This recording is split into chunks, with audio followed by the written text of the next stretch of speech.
నమస్తే. నేను మీ కుప్ప పద్మిని. ఇన్నాళ్ళు మీ సపోర్ట్‌ని నాకందిస్తూ, మీ ప్రేమని నాకందిస్తున్న ప్రతి ఒక్కరికి కృతజ్ఞతలు. ఇప్పుడు చూడబోతున్న ఈ వీడియో కూడా ఖచ్చితంగా మీకు ఉపయోగపడుతుంది. లైక్, షేర్ అండ్ సబ్స్క్రైబ్ చేసి మీ ఇష్టాన్ని, అలాగే మీ సపోర్ట్‌ని నాకందించండి. అలాగే ఈ వీడియో పట్ల మీ అభిప్రాయాన్ని కామెంట్ సెక్షన్‌లో కామెంట్ చేసి నాకు తెలియజేయండి. నమస్తే. నమస్తే. Welcome to our channel. నేను పద్మిని. ప్రస్తుతంతో పాటు ప్రముఖ ఆధ్యాత్మికవేత్త, అస్ట్రాలజర్, న్యూమరాలజిస్ట్, జమాలజిస్ట్ శ్రీమతి తనిష్క గారు మనతో పాటు ఉన్నారు. మాట్లాడదాం. తనిష్క గారు నమస్తే అండి. నమస్తే అమ్మా. ఒక జ్యోతిష పండితులుగా చెప్పండి, చాలా మందికి చాలా రకరకాల ప్రతి జాతకంలో కూడా ఏదో ఒక యోగం అయితే ఉంటుంది అనేది చెప్తూ ఉంటారు. కొన్ని యోగాలు మాత్రం ఇంట్రెస్టింగ్ గా అనిపిస్తూ ఉంటాయి. గజకేసరి యోగం one of the interesting yogas అని చెప్పుకోవచ్చు. అయితే ఈ యోగాలు లేని వాళ్ళు కూడా ఉంటారు కదా, అందరికి గజకేసరి ఉండాలని ఉంది రూల్ లేదు కదా. మరి ఈ గజకేసరి యోగం మాకు లేదు, గజకేసరి అంటేనే బోల్డ్ అంతా పట్టిందల్లా బంగారం అయ్యేటటువంటి పరిస్థితి ఉంటుంది ఒకవేళ ఆ యోగం ఉంటే అని వింటూ ఉంటే, లేని వాళ్ళకి అబ్బా మనకు కూడా ఉంటే బాగుండే అని అనిపిస్తుంది. అవును. మరి ఆ యోగం లేకుండా గజకేసరి యోగం పట్టేలాగా మన లైఫ్ ని మార్చుకునే రెమెడీస్ ఏమైనా ఉన్నాయా, చెప్తారా? ఓకేమ్మా. ఇప్పుడు గజకేసరి యోగానికి కారకుడు ఎవరు? చంద్రుడు ఒకటి, గురువు ఒకటి. అంటే ఈ గ్రహాలు వాళ్ళ జాతక రీతిగా ఏదో ఒక ప్లేస్ లో ఉంటుంది, కానీ వాళ్ళకి అది ఏంటంటే యోగంగా రావాలని కొన్ని జాతకాలు అస్సలు వాళ్ళు ఏం పెద్దగా హార్డ్ వర్క్ చేయకపోయినా వాళ్ళకి ఏమైతుందంటే మంచి ఫలితం. అసలు ఏదో ఒక జస్ట్ ప్లాన్ చేశారు ఒక బిజినెస్ గురించి, అది వెంటనే సక్సెస్ అయిపోతుంది, వాళ్ళకి బాగా ముందుకెళ్ళిపోతారు. కానీ ఒకరోజు ఎంత ఎఫర్ట్ పెట్టి చేసినా అసలు డెవలప్ అనేది ఉండదు వాళ్ళకి. అయితే ఎందుకు ఉండట్లేదు అంటే వాళ్ళ జాతకంలో కొన్ని యోగాలు రాకపోతే, అంటే ఇప్పుడు గజకేసరి యోగం అనేటప్పుడు గురువు వచ్చి తెలివితేటలు ఇచ్చేది, చంద్రుడు వచ్చి మనకు ఆరోగ్య విషయంది. ఈ రెండు కలిసి ఉన్నప్పుడు ఏమైతుంటే చాలా మన ఆరోగ్యంగా ఉంటేనే ఏదైనా చేయగలుగుతాం. సో అప్పుడు ఏమైతుందంటే తెలివితేటలు చాలా కావాలి. సో ఆరోగ్యంగా ఉండడంతో పాటు మన తెలివితో కొన్ని మనం ముందుకెళ్ళాలి. సో అప్పుడు గురువు తెలివి కారకుడు. సో అప్పుడు ఏమైతుందంటే ఈ రెండు అసలు ఆ యోగం అనేది ఇచ్చిన వాళ్ళకి వాళ్ళు చూడండి అసలు చూడడానికి బాగుంటారు, ప్లస్ వాళ్ళ హెల్త్ వైజ్ బాగుంటారు, చాలా తెలివిగా ఉంటారు, వాళ్ళకి అన్ని అనుకున్నదన్నీ మంచిగా అనిపిస్తాయి. సో అది వచ్చి వాళ్ళకి ఏమైతుందంటే ఆ యోగం అనేది ఈజీగా వచ్చేస్తాయి. కానీ కొన్ని జాతకాల్లో చంద్రుడు నీచమై ఉంటానో, లేకపోతే గురు నీచమై ఉంటానో, లేకపోతే గురు వగ్రగదిలో ఉంటానో, లేకపోతే మాంది గ్రహం వచ్చి కర్కాటక రాశిలోనో లేదు ధనుర్రాశిలో మీన రాశిలో ఉంటే వాళ్ళకి గురు అంటే గజకేసరి యోగం అనేది రాదు. అంటే గురు వగ్రమైన మాంది గ్రహమైన చంద్రుడు సేమ్ మాంది గ్రహం అవుతుంది అనుకోండి, చంద్రుడు వగ్రం కాదు జనరల్ గా. అప్పుడు ఏమైతుందంటే ఈ గ్రహాలంతా వాళ్ళ జాతకంలో బాగా లేకపోతే వాళ్ళకి గజకేసరి యోగం అనేది రాదు. సరే, మనం చేయవలసిన పూజ, సపోజ్ అది వచ్చి వాళ్ళకి గురు వగ్రం అయి ఉన్నప్పుడు గురువుకు అధిదేవతలు ఉంటారు చూడండి, ఆ దేవతలు కదా పూజ చేయాలి. లేదు గురువు వాళ్ళకి నార్మల్ కదా ఉంది, నీచమై ఉంది అంటే డైరెక్ట్ గురువుకే పూజ చేయవచ్చు. నీచమైన గురువుకు పూజ చేయవచ్చు, వగ్రమైన గురువుకు పూజ చేయకూడదా? అది ఎక్కువ ఏమైతుందంటే ఇంకా సమస్యలు ఎక్కువ ఇస్తుంది. అందుకే వగ్రమైన గ్రహాలకి వశీకరణం చేసుకోవాలి. ఓకేనా, అప్పుడు ప్రాబ్లం రాదు వాళ్ళకి. సరే, చంద్రుడు కూడా చూడండి, ఒకవేళ నీచమై ఉంటే చంద్రుడికి సంబంధించిన పూజలు చేసుకోవచ్చము. చంద్రుడు మాంది గ్రహంగా ఉంటేనే చంద్రుడు పూజలు చేయకూడదు. గుడికి వెళ్ళి చంద్రుడు నవగ్రహాల్లో వెళ్ళి చేస్తూ ఉంటారు చూడండి కొంతమంది, అలా చేయకూడదు. ఇప్పుడు కొన్ని జాతకాలకు ఎన్నో యోగాలు ఉంటుంది. ఇప్పుడు రాహుకేతు కంట్రోల్ అన్ని గ్రహాలు ఉండి ఒక శుక్రుడు వరకు బయట ఉంటే లక్ష్మీ యోగం అంటారు. ఆ జాతకము ఎప్పుడు ఇన్కమ్ వస్తానే ఉంటది. సో వాళ్ళకి అస్సలు కష్టపడాల్సిన పనే లేదు. సో వాళ్ళకి ఇన్కమ్ అనేది రెగ్యులర్ గా వస్తూ ఉంటది.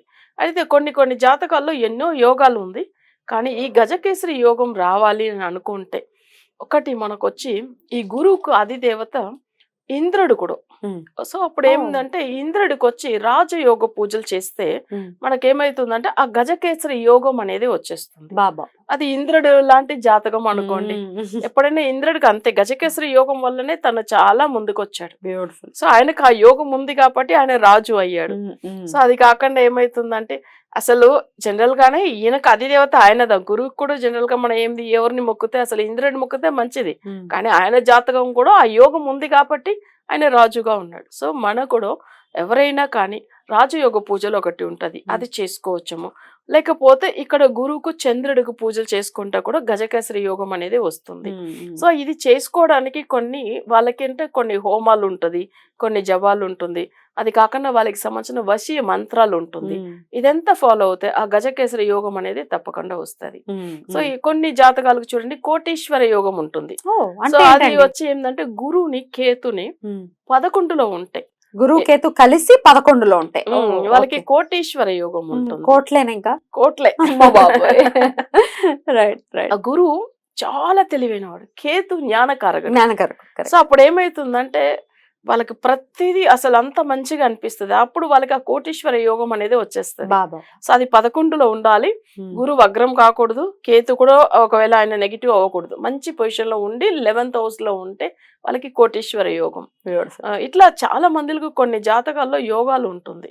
సో కొంతమంది చూడండి బుధ ఆదిత్య యోగం ఉంటుంది. అంటే బుధుడు సూర్యుడు కలిసి ఉన్నప్పుడు వాళ్ళకి ఏంటంటే 4, 1, 8, 12లో ఉన్నప్పుడు వాళ్ళకి ఏమైతుంది చదువు పరంగా చాలా మంచిగా అసలు వాళ్ళకి ఇప్పుడు చాలా డల్ ఉన్న స్టూడెంట్ కూడా ఈ యోగం వల్ల ఏమైతుందంటే వాళ్ళు అసలు మంచి పొజిషన్ కు వెళ్ళిపోతారు చదువు పరంగా. అంటే మామూలుగా చదివినా కూడా మంచి మార్కులు రావడం, మార్క్స్ కొంచెం మంచిగా చదివితే ర్యాంకులు రావడం. అవును. యాక్చువల్ గా నా దగ్గర ఒకసారి ఒక పేరెంట్స్ వచ్చారు, వాళ్ళ 2 పిల్లల గురించి చూపించుకోవడానికి వచ్చారు. అందులో ఏమైతుందంటే వాళ్ళ చిన్న అబ్బాయి అసలే చదవడంట, పెద్దోడు అయితే చాలా నైట్ అంతా బుక్ ముందుగానే నిద్రపోతూ ఉంటాడంట, అంత కష్టపడి చదువుతాడు. కానీ ఆయనకు అస్సలు మార్క్స్ అనుకునేట్టుగా రాదు. ఈయన అస్సలు చదవడు, కానీ వాళ్ళ కాలేజీలోనే ఈయన టాపర్ గా ఉంటాడని అంటారు. నేను ఎందుకు అన్నానంటే ఒక మాట, ఈ బాబు చదవకపోయినా ఈయన బుధ ఆదిత్య యోగం వల్ల మంచి మార్క్స్ వస్తుంది. జస్ట్ ఒక్కసారి చూస్తే చాలు, బుక్ లో జస్ట్ ఒక్క రీడింగ్ అంతే, ఒక్కసారి చదువుకున్నాడా చాలా అంతే. ఒకవేళ ఆయన చదవకపోయినా కూడా అనుకోకుండా వస్తుంది అట్లా. అది యోగం. అది బుధ ఆదిత్య యోగం. కొంతమంది యోగం ఉన్నప్పుడు ఏ పూజలే చేయరండి, ఎగ్జాక్ట్లీ, కానీ పూజ చేయకపోయినా ఫలితం అయితే ఉంటుంది. వాళ్ళ జాతక యోగాలు అదే.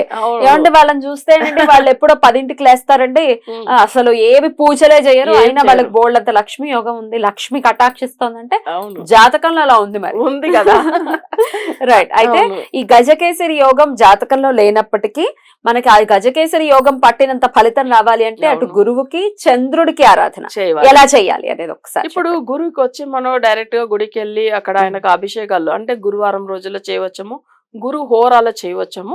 ఇట్లా చేసుకునడం వల్ల మంచిది. ఇంకొకటి ద్వాదశి తిథి 12వ తిథి, సో అది గురుకు సంబంధించిన తిథి, ఆ రోజు చేయవచ్చము, ఇంకా మంచిది.